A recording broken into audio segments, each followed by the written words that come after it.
اپنی اولاد اگر سامنے ہے تو ان کو دیکھ کر اپنے دماغوں پر زور ڈال کر سوچو کہ غازہ میں خون ریزی ہو رہی ہے، غازہ میں نسل کشی ہو رہی ہے، غازہ میں میڈیا نے رپورٹ کیا کہ 6 دن کے اندر 6000 بام زائنسٹ طاقتیں برسائی ہیں۔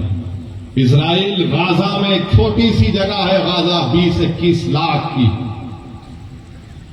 6 دن میں 6000 بام غازہ پر گرائے گئے ہیں۔ اور وہی جب آئیسس سے مقابلہ کر رہے تھے پورے ممالک، یہ پورا آئیسس کوئلیشن کے نام سے تھا، تو وہ لوگ 1 مہینے میں 2500 بم آئیسس پر گرائے تھے، اور غازہ میں 6 دن میں 6000 بم گرائے گئے۔ آپ اندازہ لگاؤ اگر یہاں پر کوئی 10 منٹ تک صرف پٹاخے پھوڑنا شروع کر دے گا تو آپ 2-3 منٹ کے بعد بولیں گے کہ بھائی بڑی بے چینی ہو رہی ہے، بس کرو۔ سوچو تھوڑی دیر کے لیے کہ 6 دن میں 6000 بم یہ ظالم اسرائیلی حکومت غازہ پر برساتی ہے۔ 6 دن میں 21 لاکھ کی آبادی ہے، 10 لاکھ لوگ بے گھر ہو چکے ہیں، 10 لاکھ لوگ بے گھر ہو چکے ہیں، اور وہ ظالم حکومت کہہ رہی ہے کہ تم اب نارتھ غازہ سے ساؤتھ غازہ کی طرف چلے جاؤ۔ لوگ بسوں میں جا رہے تھے تو کل بسوں پر بم ڈال دیا گیا۔ آج معلوم ہوا، اخبارات اور میڈیا کہتا ہے کہ غازہ میں 1537 فلسطینیوں کی جانیں چلی گئی، جس میں 500 بچے تھے، 275 خواتین ہیں، 6612 زخمی ہیں۔ یہ صرف 6 دن کی بات کر رہا ہوں میں آپ سے، اور یہ دنیا جو بڑی ہیومن رائٹس کی بات کرتی ہے، یہ دنیا جو بڑے فنڈامنٹل رائٹس کی بات کرتی ہے، حقوق کی بات کرتی ہے، آج یہ بڑے بڑے ممالک آج خاموش بیٹھے ہیں، گونگے ہو چکے ہیں، اندھے بن چکے ہیں، بہرے بن چکے ہیں، کہ جس سرزمین کے پاس کچھ نہیں ہے، آج آپ نے وہاں پر 6 دن میں 6000 بم برسائے، 1537 لوگوں کی جانیں چلی گئیں، 500 معصوم بچے، 275 خواتین کی موت، اور 6612 لوگ زخمی ہے۔ پینے کا پانی نہیں ہے 20 لاکھ لوگوں کے پاس۔ اگر آپ کے پاس 2 دن پانی خراب آیا تو آپ 25 فون کرتے اپنے سیاسی نمائندوں کو، مجلس کے ذمہ داروں کو، کہ آ کے دیکھو ذرا پانی پی کے بتاؤ۔ پینے کو پانی نہیں ہے میرے بھائی، کھانے کو کھانا نہیں ہے غازہ کے لوگوں کے پاس، اسپتال میں دوائیں ختم ہو چکی ہیں، آکسیجن تو دور کی بات۔ اور یہ ظالم، یہ زائنسٹ لوگ کہتی ہیں غازہ کے لوگوں سے کہ تم نارتھ غازہ سے نکل کر ساؤتھ غازہ میں چلے جاؤ۔ پوری بلڈنگیں برباد، بے گھر ہو چکے ہیں۔ ہم نظارے دیکھ رہے ہیں کہ 10-11 سال کا بچہ زخمی ہے، باپ زخمی ہے، بجائے باپ اپنے بیٹے کو ہمت دلائے، 12 سال کا بچہ کہہ رہا ہے کہ ابا رونا بند کرو، میں اچھا ہوں۔ بلڈنگ گری بھی ہے، بلڈنگ کے ملبے سے لاشیں نکل رہی ہیں، معصوم بچوں کو نکالا جا رہا ہے، مگر دنیا خاموش ہے۔ دنیا خاموش ہے، جو بڑی بڑی باتیں کرتے ہیں یہ دولت مند ممالک، کیونکہ مرنے والا فلسطینی ہے۔ یقیناً جو تشدد ہوگا، وائلنس ہوگا، ہم کنڈیم کرتے اس کو، چاہے کوئی بھی کرو، وائلنس راستہ نہیں ہے۔ مگر یہ بتاؤ یہ کون سے وائلنس ہے؟ یہ تو نسل کشی ہے، یہ تو آپ ان کو ختم کر رہے ہیں، آپ ان کو بالکل ختم، صوفِ ہستی سے مٹانا چاہتے ہیں، جس کو انگریزی میں کہتے ہیں ایتھنک کلینسنگ ہو رہا ہے فلسطینیوں کا۔ آپ میں بتانا چاہوں گا آپ کو کہ 2016 سال سے غازہ میں محاصرہ ہے، 16 سال سے۔ کوئی باہر جانا ہے تو اس کو پرمیشن کوئی اندر آنا ہے تو اس کو اجازت لینا پڑتا ہے. آپ نے دیکھا نا کووڈ میں کیا ہوا تھا. کووڈ میں کیا ہوا تھا کہ کووڈ میں بغیر پاس کے نہیں کوئی نہیں نکل سکتا تھا. 16 سال سے فلسطینیوں کو اس طرح کا برتاؤ کیا جا رہا ہے. پینے کا پانی نہیں ہے, لائٹ ان کی بند کر دی گئی کیونکہ اسرائیل کے پاس سے بجلی آتی ہے. 16 سال سے محاصرے میں ہے. ارے سمندر ہے, مچھلی نہیں پکڑنے دیتے یہ زائنسٹ لوگ. اور اس 21 لاکھ میں 50% آبادی 18 سال کی 20 سال کے نوجوانوں کی ہے. اور آپ کو جان کر تکلیف ہوگی کہ 2008 سے 6407 فلسطینیوں کو زائنسٹ لوگ مار دیے, جس میں سے 18 سال کے کم عمر 1437 بچے تھے. اور اب اسرائیل ایک فاسفورس چیز آتی اس کا بم گرا رہا ہے. یعنی جب وہ گرتا ہے تو بلڈنگ کو پگھلا دیتا ہے, اگر جسم پر گرتا ہے تو چمڑی سے ہڈی کو گلا دیتا ہے. یہ ظلم غازہ کے لوگوں پر کیا جا رہا ہے. اور امریکہ, برطانیہ, یہ یورپ, یہ فرانس جو بڑی بڑی باتیں کرتے ہیں آج گونگے بن کر بیٹھے ہیں کہ معصوم لوگوں کو, ارے 80 سال سے لڑ رہے ہیں اپنے فلسطین اور مسجد اقصی اور بیت المقدس کے لیے. میرے عزیز دوستوں اور بزرگوں, یہ بات کہنا ضروری تھا. اس لیے ضروری ہے کہ اگر غزہ کا نام آئے, فلسطین کا نام آئے, مسجد اقصی کا نام آئے, بیت المقدس کا نام آئے, اور تمہارے اور ہمارے دلوں میں حرارت ایمانی پیدا نہیں ہوئے تو پھر تم انسان کہلانے کے لائق نہیں ہو. اگر ہم ان کی مدد نہیں کر سکتے, ہم دور ہیں, مگر جذبات سے کر سکتے ہیں اور کرنا چاہیے. اگر جذبات بھی نہیں ہے تو مسلم شریف کی حدیث ہے کہ آقا نے فرمایا کہ تم منافق ہو. اللہ کے رسول صلی اللہ علیہ وسلم نے فرمایا کہ تم منافق ہو. وہ انبیاؤں کی بعثت کی سرزمین ہے. حضرت داؤد علیہ السلام, حضرت داؤد علیہ السلام, سلیمان اور عیسیٰ علیہ السلام کی بعثت کی سرزمین ہے. حضرت ابراہیم علیہ السلام کی قبر, حضرت موسیٰ علیہ السلام کی قبر وہاں پر ہے. میرے عزیز دوستوں اور بزرگوں, کعبۃ اللہ کو طوفان نوح کے بعد اللہ کے حکم پر حضرت ابراہیم علیہ السلام نے کعبۃ اللہ کو بنایا, اور 40 سال کے بعد اللہ کے حکم کے بعد مسجد اقصی کو حضرت سلیمان علیہ السلام نے بنایا.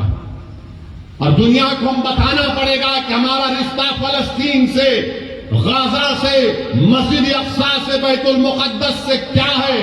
جب تک قرآن میں وہ آیات ہے کہ اسریٰ بعبدہ, جب تک قرآن میں یہ سورہ رہے گا, صبح قیامت تک ہمارا رشتہ فلسطین اور غزہ سے رہے گا. میرے عزیز دوستوں اور بزرگوں, آپ نے حدیث شریف سنی کہ رسول اللہ صلی اللہ علیہ وسلم سے ایک صحابی رسول نے پوچھا, یا رسول اللہ صلی اللہ علیہ وسلم, کہ حشر کے میدان میں ہم آپ کو پائیں گے؟ اللہ کے رسول صلی اللہ علیہ وسلم نے فرمایا کہ ہاں, تم مجھے حشر کے میدان میں پاؤ گے. کہاں ہوگا حشر کا میدان؟ اسی سرزمین پر حشر کا میدان ہوگا, اسی فلسطین پر حشر کا میدان ہوگا. پھر آقا سے پوچھا گیا صلی اللہ علیہ وسلم سے کہ دوسری جگہ کہاں پر ہم آپ کو پائیں گے؟ رسول اللہ صلی اللہ علیہ وسلم نے فرمایا کہ میں آب کوثر پر رہوں گا, میری امت پیاسی ہوگی, میں میری امت کی پیاس کو بجھاؤں گا. کہاں ہوگا حوض کوثر؟ اسی فلسطین سے لے کر مدینے تک احادیث میں آیا. علماء کرام بیٹھے ہیں, پوچھ لو آپ.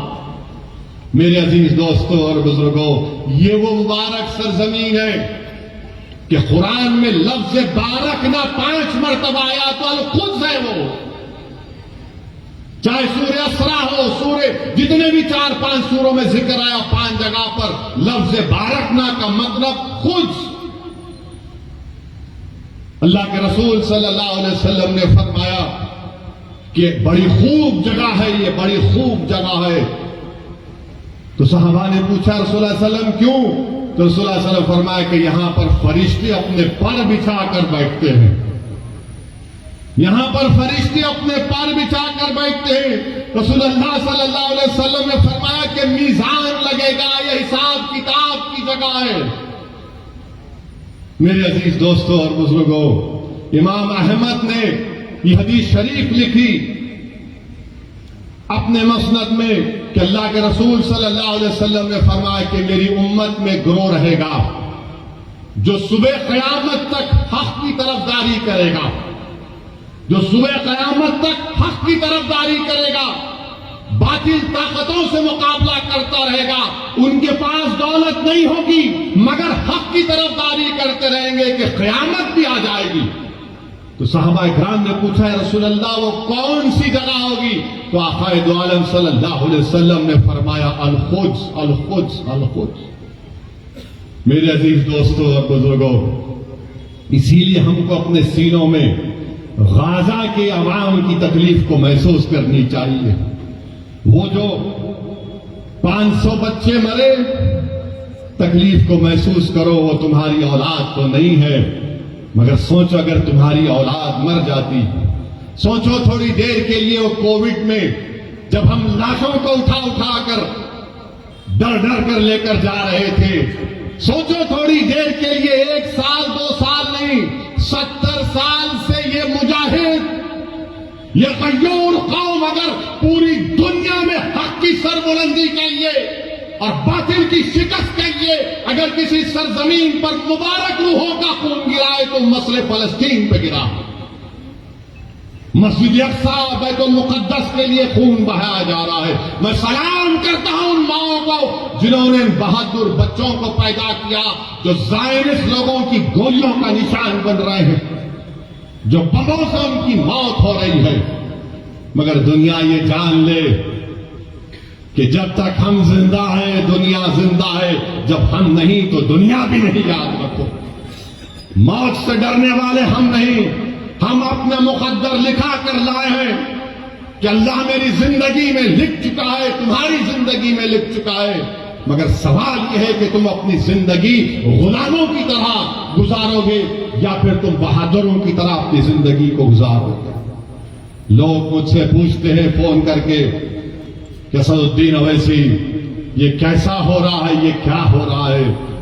لوگ تکلیف محسوس کرتے ہیں اور لوگ پوچھتے ہیں کہ کہاں ہے صلاح الدین ایوبی، کہاں ہے وہ صلاح الدین ایوبی؟ ارے تم اپنی اولاد کی کیا تربیت کر رہے ہو؟ کہاں سے صلاح الدین پیدا ہوگا جب باپ اپنی اولاد کے سامنے اپنی ماں کی بے عزتی کرے گا؟ کہاں سے صلاح الدین آئے گا جب تم بیٹے کے سامنے اولاد کے سامنے اپنی بیوی سے غلط برتاؤ کرتے ہو؟ کہاں سے صلاح الدین آئے گا جب نوجوان گناہ کرتے ہیں، زنا کرتے ہیں؟ کہاں سے صلاح الدین آئے گا جب تم زنا کرتے ہو؟ کہاں سے صلاح الدین آئے گا جب تم اپنے ہی ہاتھ سے اپنے بھائی کا قتل کرتے ہو؟ کہاں سے صلاح الدین پیدا ہوگا جب ہماری بیٹیاں گناہ کرتی ہیں؟ صلاح الدین کیسے پیدا ہوگا؟ جب تم نیک بنو گے، جب تم گناہوں سے دور رہو گے، تم رسول اللہ صلی اللہ علیہ وسلم سے بے پناہ محبت کرو گے تمام چیز اور دنیا سے بڑھ کر. صلاح الدین ایوبی زندگی میں جب تک بیت المقدس مسجد اقصی پر کامیابی حاصل نہیں کیا اس کی پیشانی پر بل رہتا تھا. بعض جگہ میں نے پڑھا کہ صلاح الدین ایوبی جب تک فلسطین پر کامیابی حاصل نہیں کیا وہ مسکراتا نہیں تھا. لوگ اس سے بولتے تھے صلاح الدین تم مسکراتے کیوں نہیں ہو، تمہاری پیشانی پر بل کیوں نہیں آتا؟ تو صلاح الدین کہتا تھا کہ قبلہ اول ہمارا رہا ہے. 17 سال رسول اللہ صلی اللہ علیہ وسلم نے قبلہ بنایا، وہ جگہ جہاں پر آقا دو عالم صلی اللہ علیہ وسلم زمین سے آسمانوں پر اللہ کا جا کر دیدار کرے، اس جگہ پر جب تک ہم کامیابی حاصل نہیں کر رہے صلاح الدین کیسے مسکرائے گا؟ صلاح الدین کے پیشانی سے بل کیسے جائے گا جب قبلہ اول میرے ساتھ نہیں؟ میرے عزیز دوستوں، بزرگوں، نوجوانوں، تم آج آرام سے حیدرآباد میں بیٹھے ہو، تمہارے گھروں پر بم نہیں گر رہے ہیں، تمہارے بھائیوں کا قتل نہیں ہو رہا ہے، تم بے گھر نہیں ہوئے ہو الحمدللہ، مگر غزہ کے غریب لوگ 21 لاکھ کی آبادی میں 10 لاکھ بے گھر ہو چکے ہیں، اور یہ ظالم اسرائیلی حکومت چاہتی ہے کہ ان تمام غزہ کے لوگوں کو خالی کرا دیا جائے اور اس کو سیکیورٹی زون بنا کر ان کو سینائی کے صحرا میں جا کر چھوڑ دیا جائے۔ کوئی دنیا خاموش ہے، سناٹا ہے۔ ارے جس نے مارے ان کو دیکھو، مگر ان غزہ کے غریبوں نے تمہارا کیا بگاڑا تھا؟ میڈیا میں ایک طرفہ رپورٹنگ کہ ایسا ہوا ویسا ہوا فلاں ہوا۔ ارے کبھی تم نے دیکھا 70 سال سے اسرائیل آکیوپائر ہے، اسرائیل آکیوپائر ہے، فلسطین آکیوپائڈ ٹیریٹری ہے، آکیوپیشن تم کو نہیں دکھتا، ظلم تم کو نہیں دکھتا۔ بتاؤ، جس کے پاس کمزور ہے، ظالم ظلم کر رہا ہے تو ظالم کا ساتھ دیا جا رہا ہے، اور جس کو بے گھر کر دیا گیا۔ آپ کو معلوم کب مسئلہ پیدا ہوا؟ 1918 میں۔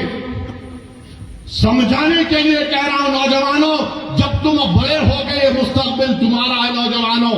1918 میں یہی زائنسٹ لوگ وہاں پر گئے، برطانیہ سے ساز باز کیا، اور 1918 سے فلسطینیوں کو بھگانے کا پروگرام بنایا، اور پھر 13 مئی 1948 میں 18 سے لے کر 48 تک فرسٹ ورلڈ وار ہوئی۔ اس کے بعد سے طریقے سے، سازشوں سے فلسطینیوں کو مارا گیا، بھگایا گیا، اور اس کے بعد کیا ہوا؟ 20-25 سال کے عرصے میں، جس کو فلسطین کی تاریخ میں نخبہ کہتے ہیں، کتنے لوگ بے گھر ہو گئے؟ 1.5 کروڑ فلسطینیوں کو بھگا دیا گیا۔ اور پھر 67 کی جنگ ہوئی تو ہم نے مسجد اقصی کو کھو دیا، اس مبارک جگہ کو کھو دیا جہاں پہ آقا دو عالم صلی اللہ علیہ وسلم تمام رسولوں اور نبیوں کی نماز محمد کی تھی، اور اس وقت سے وہ فلسطینی لڑ رہے ہیں۔ فلسطین کا مسئلہ صرف عربوں کا مسئلہ نہیں، فلسطین کا مسئلہ صرف مسلمانوں کا مسئلہ نہیں، فلسطین کا مسئلہ ہر اس انسان کا مسئلہ ہے جو انصاف چاہتا ہے، جو انصاف چاہتا ہے۔ اور جو پوچھتے ہیں کہ صلاح الدین کہاں آئے گا، ارے صلاح الدین کو آنے کے لیے تم کو نیک بننا پڑے گا۔ جب عیسائیوں نے مسجد اقصی اور بیت المقدس پر قبضہ کیا، کروسیڈرز نے ایک دن میں 70,000 مسلمانوں کا قتل عام ہوا۔ ان کے گھوڑے گر جاتے تھے، اتنا خون تھا، مگر جب صلاح الدین ایوبی نے فلسطین بیت المقدس پر کامیابی حاصل کی اور تمام عیسائی لوگ جمع ہوئے، بولے کہ صلاح الدین اب تم ہم سے کیا کرو گے؟ تو صلاح الدین ایوبی نے کہا کہ میں وہ نہیں کروں گا جو تم نے کیا تھا، میں رسول اللہ صلی اللہ علیہ وسلم کے غلاموں کا غلام ہوں، تم کو میں معافی دیتا ہوں، جاؤ تمہاری جان کو بھی کوئی ہاتھ نہیں لگائے گا۔ یہی صلاح الدین ایوبی کے پاس ایک قبیلہ تھا جو دین اسلام کو قبول نہیں کرتا تھا۔ صلاح الدین ایوبی نے زور زبردستی نہیں کی، ایک قبیلے کی ایک عورت آئی صلاح الدین ایوبی کے پاس اور آ کر کہا کہ سلطان، میرے 4 بچے غائب ہیں، میرے بچوں کو واپس لے کر آؤ۔ صلاح الدین ایوبی فاتح فلسطین، فاتح بیت المقدس اٹھتا ہے، اپنے جسم پر زفرہ پہنتا ہے، تلوار اٹھاتا ہے۔ وہ عورت خاتون کہتی ہے کہاں جا رہے سلطان؟ تو کہا تیرے بچوں کو تلاش کرنے جا رہا ہوں۔ وہ حیران ہو کر پوچھتی آپ جائیں گے میرے بچوں کے لیے؟ بولے ہاں تیرے بچے معصوم ہیں۔ فجر کو نکلتا صلاح الدین ایوبی، ظہر ہو جاتی، ظہر سے عصر کے قریب جب صلاح الدین ایوبی ان بچوں کو دیکھتا ہے، بچے ڈرے ہوئے ہیں، سہمے ہوئے ہیں، ان کو گود میں اٹھا کر اپنی ماں کے پاس جب لے کر آتا ہے تو بچے اس میں سے جو بڑا عمر کا بچہ تھا 13-14 سال کا، وہ فرط مسرت میں اپنی ماں کی طرف دوڑتا ہے کہ اماں اماں. تو اس ماں نے کیا کیا؟ اس ماں نے اس بچے کے منہ پر ایک زوردار تماچا مارا اور کہا کہ جا صلاح الدین کے قدموں میں گر جا، یہ وہ نبی محمد صلی اللہ علیہ وسلم کا غلام ہے، اگر یہ ایسا ہے تو اس کا رسول کیسا رحمت والا ہو. یہ صلاح الدین ایوبی تھا. میرے عزیز دوستوں اور بزرگوں، نوجوانوں، اسی لیے کہہ رہا ہوں کہ تم کو نیک بننا پڑے گا. اور یاد رکھو اس بات کو، جب ترکوں کی حکومت تھی، سلطنت عثمانیہ کی حکومت تھی، تمہارا خیال یہ ہے کہ تمہارا مزاج یہ ہے کہ تم اپنے فونوں پر، ٹی وی پر ارطغرل دیکھ کر خوش ہو جاتے، تم عثمان کا سیریل دیکھ کر خوش ہو جاتے. مگر کیا تم کو معلوم کہ جب تک 400 سال ترکوں کی حکومت تھی، مسجد اقصی ہمارے پاس تھی، مگر جب ترکوں سے اقتدار، اتحاد جب کمزور ہوا، قبیلوں کی بنیاد پر، عصبیت کی بنیاد پر جب اتحاد پارا پارا ہو گیا، تو سب سے پہلی چیز جو ہمارے ہاتھ سے چلے گئی وہ مسجد اقصی اور بیت المقدس ہمارے ہاتھ سے چلا گیا. اسی لیے میرے عزیز دوستوں اور بزرگوں، اتحاد کو مضبوط رکھو. یاد رکھو، تم کو ہم تمام، مجھ سے تم کو نفرت ہوگی، مگر میری اور تمہاری خواہشوں سے زیادہ اور اہمیت کا کام اتحاد. اسد الدین اویسی یقیناً کمزور ہے، مگر یاد رکھو یہ اتحاد تمہارے لیے اور میرے لیے، آنے والی نسلوں کے لیے ضروری ہے. ہم نے اتحاد کو کھویا تو مسجد اقصی نکل گئی ہمارے ہاتھ سے، مسجد اقصی ہمارے ہاتھ سے نکل گئی. تو اتحاد کو مضبوط رکھو. بزرگوں، نوجوانوں، میری عزتدار ماں اور بہنوں، اس گناہگار کی گزارش یہی ہے کہ اپنے اتحاد کو مضبوط رکھو. تمہارا اتحاد کمزور ہوگا تو یہ تاریخ تم کو بتا رہی ہے کہ ہم نے کیا کھویا. ہم نے قبلے اول کو کھو دیا. مگر لاکھوں سلام وہ غازہ کے بہادروں پر، جو غازہ کے بہادروں پر، جو آج بھی لڑ رہے ہیں، کل بھی لڑیں گے. مگر ہم ہمارے وزیر اعظم سے کہنا چاہیں گے کہ مودی جی روکو جو غازہ میں ظلم ہو رہا ہے فلسطینیوں پر. آپ نے کہا کہ India stands in solidarity with the Palestinian people, تو سالیڈیرٹی دکھاؤ. روکو ان لوگوں کو. 21 لاکھ میں سے 10 لاکھ لوگ بے گھر ہو چکے ہیں. وہ شیطان نتنیاہو ظالم ہے، وار کرمنل ہے، وہ جو ڈھکیل رہا ہے فلسطینیوں کو، ڈھکیل رہا ہے کہ گھروں کو برباد، 6000 بم گرائے گئے. ہم بھارت کے وزیر اعظم کو بتانا چاہ رہے کہ مہاتما گاندھی نے کیا کہا تھا. گاندھی نے کہا تھا کہ یہ فلسطین عربوں کا ہے، جس طرح انگریزوں کے لیے برطانیہ ہے، فرینچ کے لیے فرانس ہے، یہ عربوں کی زمین ہے، یہ عربوں کی زمین ہے، گاندھی نے کہا تھا.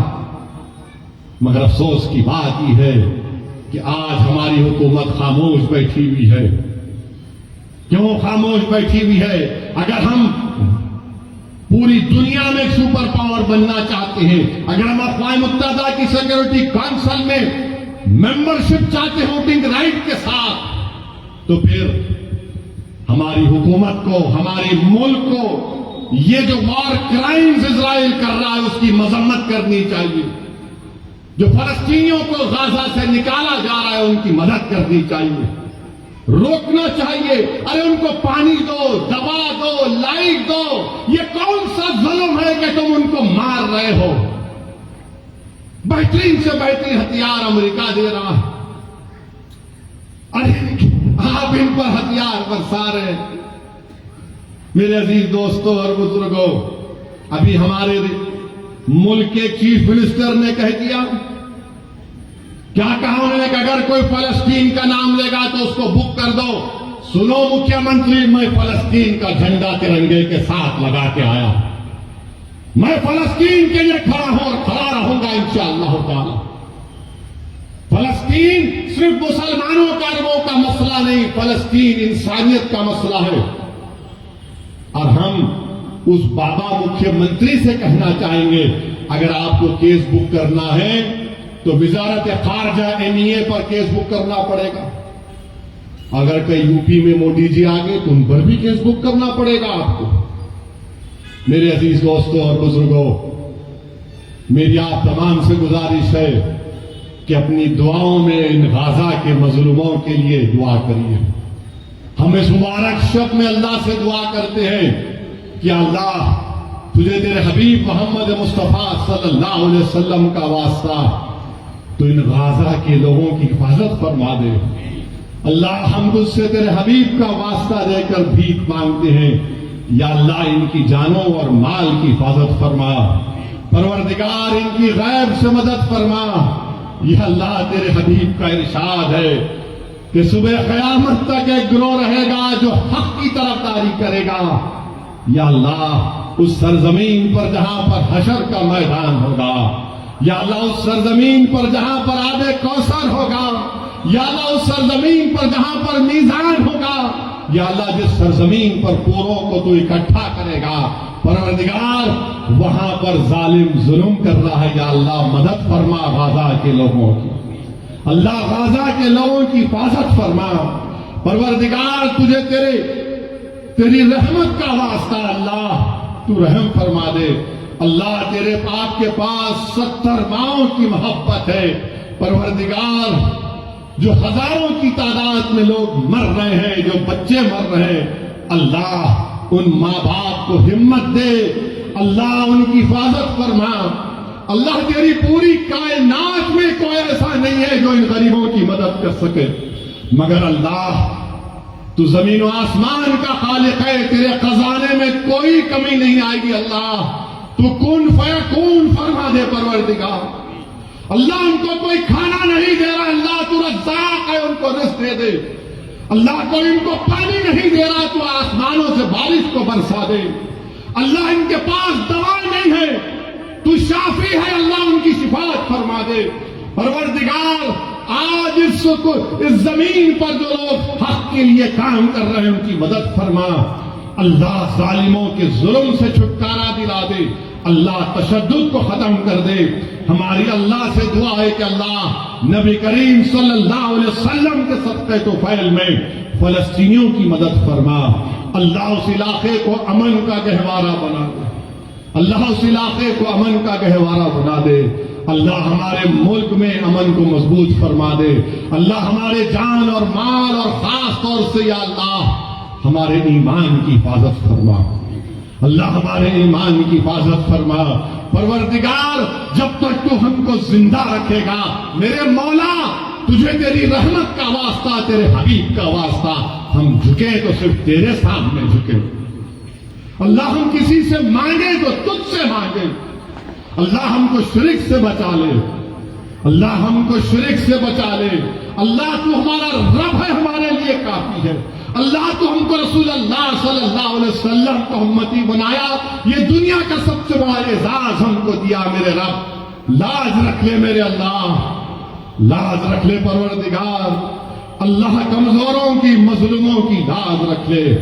اللہ ان کی حفاظت فرما جو بے سر و سامانی میں اللہ جانوروں سے بدترین سلوک غزہ میں کیا جا رہا ہے، اللہ غزہ کے ان غریبوں کی مدد فرما۔ اللہ ہمارے وطن عزیز میں امن کو مضبوط کر دے، ظالموں کے ظلم کا چھٹکارا دلا دے۔ اللہ جو لوگ حق کے لیے محنت کر رہے ہیں اللہ ان کو کامیاب کر دے۔ اللہ ہمارے اتحاد کو مضبوط فرما، پروردگار ہمارے اتحاد کو مضبوط فرما۔ اللہم صلی علی سیدنا محمد عبدک رسولک ربی ام العلیہ وسلم۔ سبحان ربک رب العزت عما یصفون والسلام علی المرسلین والحمد للہ رب العالمین۔